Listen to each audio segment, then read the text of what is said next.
할 수 있다, 할 수 없다의 기준이 하나님이었으면 좋겠습니다.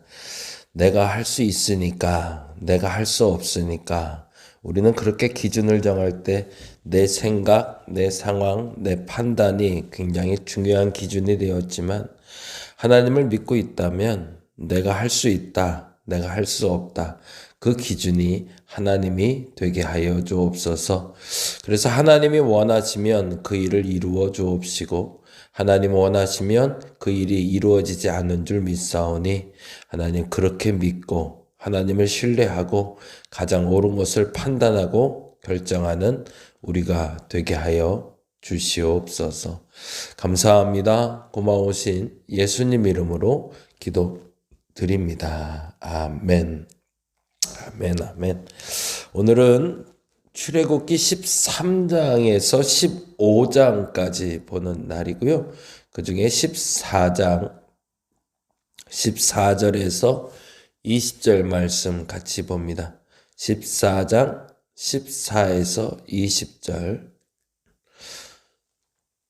오늘은 금요기도에 있는 날입니다. 조금 일찍 서두르셔서 집에서 정리하시고 저녁에 9시에 뵈도록 합니다.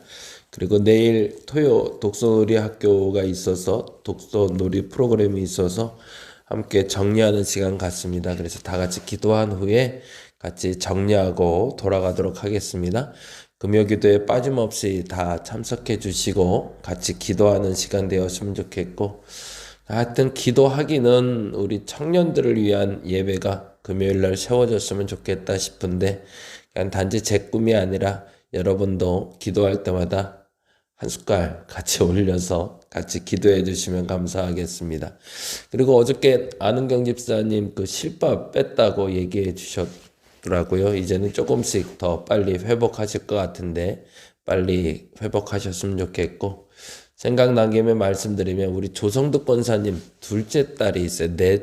아들, 딸이 넷인데 아들 둘, 딸 둘인데 둘째 딸이 조금 좀 일이 있어서 병원에 지금 입원 중에 있습니다.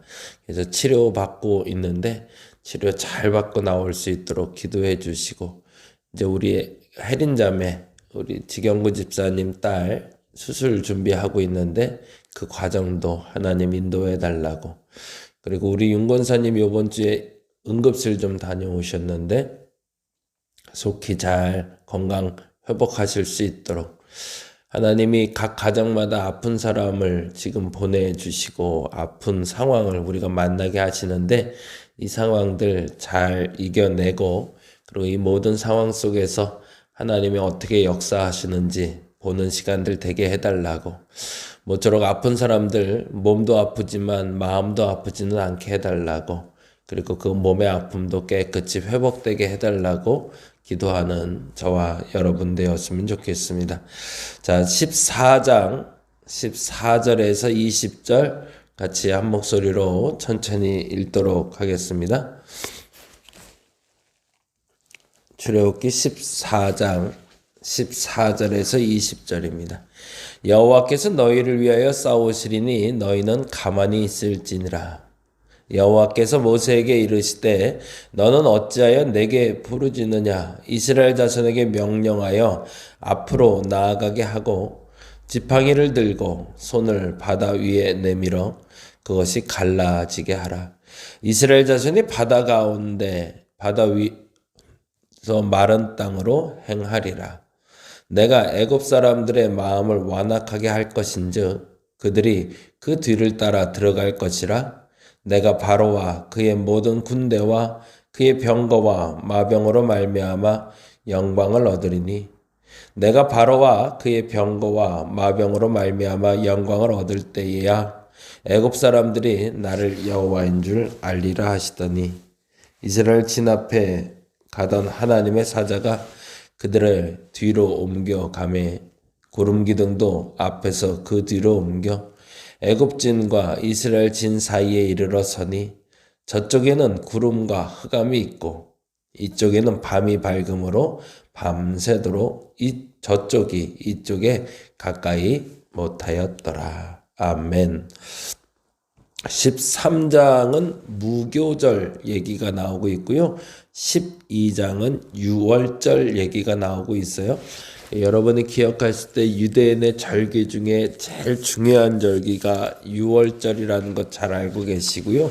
그리고 유대인의 유대력이라고 그러죠. 우리 달력하고는 달라요. 7월쯤이 되는데 그때가 유대인의 유월절 1월 14일이 됩니다. 1월 14일이 유월절인데요. 그날에 예수께서 우리가 잘 아는 대로 6월절에 어린 양이 되었다. 그래서 십자가에 달려 돌아가신 날, 우리 보통 그렇게 기억하고 있죠. 6월절은 1월 14일로 지켜지고 있고요. 그 날에는 문설주에 어린 양의 피가 발라지고 그것으로 말미암아 하나님의 재앙이 그 문설주의 피가 발린 집에는 임하지 않고 그렇지 않은 집에는 임했다라고 하는 매우 중요한 패스오버, 지나가다라는 뜻을 가진 유월절의 의미를 지닙니다. 구원의 의미가 있는 거죠. 그래서 예수께서 유월절 어린 양이 되었다라는 말은 예수께서 흘린 피로 패스오버죠. 우리를 지나가게 되었다. 재앙이 우리를 지나가게 되고 우리가 구원받았다라고 얘기할 때 그래서 유월절 예수님의 고난, 십자가의 사건 우리 이렇게 기억합니다. 근데 반면에 유대인들은 이 날을 또 다른 의미로 기억하는데 그게 바로 무교절이에요. 그래서 그 무교절에 대한 설명이 13장에 이루어지고 있습니다. 무교절은 말 그대로 무교병이라고 그래서 그 빵에 누룩이 들어가지 않은 상태를 말합니다. 부풀어 오르지 않게 하고 딱딱한 밀가루 묻혀서 먹는 거 있죠. 그걸 누룩 넣지 않는 빵, 무교병이라고 부르는데 그 빵을 먹으면서 하루를 지내고 그리고 유월절 행사를 경험했기 때문에 사실은 유월절과 무교절을 같은 날로 보기도 하고 그런데 의미가 좀 다르죠. 무교절은 딱딱한 빵을 먹는 날이기 때문에 고난을 상징한다면 유월절은 구원의 날을 상징하죠. 그래서 무교절과 유교절을 사실은 유대인의 절기에서는 같은 날로 지키기도 하고요. 그리고 구분해서 유월절과 무교절로 부르기도 합니다. 13장 그리고 12장에 있는 이야기를 여러분은 잠깐 알고 가셔야 될 것 같아서 잠깐 설명드렸고요. 하나님께서 10가지 재앙을 통해서 계속 얘기했던 것 그리고 8번의 변명을 하고 있는 모세를 통해서 하고 싶은 이야기가 무엇인지를 지난 며칠 동안 반복해서 말씀드렸습니다. 기준은 뭐였죠? 내가 못해요 라고 할 때 내가 한다 라고 말하는 하나님을 만나야 된다. 그래서 하나님을 알아야 된다 라는 이야기를 계속 반복했습니다. 그 말은 우리에게도 동일하게 적용되겠죠. 나는 못해, 난 안 해, 내가 할 수 있어 라는 기준의 주어를 바꾸는 것이 신앙생활의 시작이다. 하나님 백성이 되는 것의 시작이다라는 것을 알려준 거죠. 내가 할 수 있어, 내가 할 수 없어가 아니라 하나님이 할 수 있어, 하나님이 할 수 없어 라고 말하는 게 우리의 신앙이다. 그래서 참 재미난 표현으로 이렇게 표현을 저는 하고 싶은데요. 출애굽기 시작에선 모세를 다스리신 하나님이 10가지 재앙을 통해선 애굽 사람을 다스리시고 홍해 사건을 통해선 이스라엘 백성을 다스리십니다. 방법은 똑같아요. 난 못해 라고 말하는 사람에게 내가 해 라고 얘기하시고 하나님의 일하심을 보게 하는 것. 그것이 바로 신앙생활이라는 거죠. 그래서 잘 아시는 대로 모세가 할 수 있다 여길던 나이 40, 애굽의 왕자였고 권력도 있고 힘도 있고 능력도 있고 지혜도 가득 차 있을 때 모세를 부르신 게 아니라 왜요? 내가 할 수 있어 라고 말할 때니까. 그랬다가 혹시 모세가 이스라엘 백성들을 구원해내면 자기가 했다고 말할까봐 하나님은 멈추시고 잠깐 기다렸다가 언제? 그가 나이가 80이 되고 권력도 잃고 사람도 잃고 모든 것을 잃은 후에 목동으로서, 목자로서, 양치는 자로서 살아가는 나이 80의 노인이 된 모세를 데려다가 너 할 수 있어. 왜? 내가 할 거니까 라고 말한 게 모세의 장면이라면 10가지의 재앙을 통해서는 난 안 돼, 못해 라고 얘기하는 바로 앞에 넌 해야 돼 라고 이야기하는 하나님을 만나는 장면을 우리는 만나게 되죠. 그리고 결국에는 난 안 돼, 못해 라고 말하는 사람을 넘어 결국에 하나님이 너를 넘어 내가 간다 라고 얘기했던 게 6월절. 그러면 홍해는 뭘까요? 지금까지는 모세를 통해서 이야기를 들었고 모세를 통해서 하나님을 경험했고 바로왕의 재앙을 통해서 하나님을 경험했던 이스라엘 백성들이 이제는 스스로 하나님을 경험해야 되는 때가 온 거죠. 그래서 각자 나의 하나님을 경험하게 되는데 그게 홍해의 사건이었습니다. 누가 대신 그 강을 건너주지 않습니다. 내가 내 발로 건너가야 됩니다. 그런데 중요한 건 내 앞에 홍해를 내가 가를 수가 없다 라고 말할 때라는 거죠. 그런데 내가 가른다 라고 얘기하십니다. 누가요? 하나님이. 그리고 하나님이 홍해를 가르시며 건너라 라고 얘기합니다. 근데 건너는 것도 불안하죠. 우리말로는 까짓 거 그거 어려워 라고 말할 수 있지만 양쪽에 바다가 두 동강이 나서 서 있는데 물이 바짝 서 있고 그 사이를 내가 건너가야 되는데 그 물이 언제 다시 범람할지 모르는데 그 길을 걸어가야 되는 내 자신이 어떤 믿음으로 건너야 되는지를 점검해 볼 수 있는 거죠. 그래서 서로가 서로를 의지하며 홍해를 건너가고 있는 이스라엘 백성들을 만나게 됩니다. 그리고 그 사이에 하나님이 하신 일이 참 재미있죠. 19절 20절인데요. 14장 19절 20절에 이렇게 되어 있습니다. 이스라엘 진 앞에 가던 하나님의 사자가 그들의 뒤로 옮겨가매 구름 기둥도 앞에서 그 뒤로 옮겨 뭘 하고 있는지 볼까요? 애굽진과 이스라엘 진 사이에 이르러서니 저쪽에는 구름과 흑암이 있고 이쪽에는 밤이 밝음으로 밤새도록 저쪽이 이쪽에 가까이 못하였더라. 뭐죠?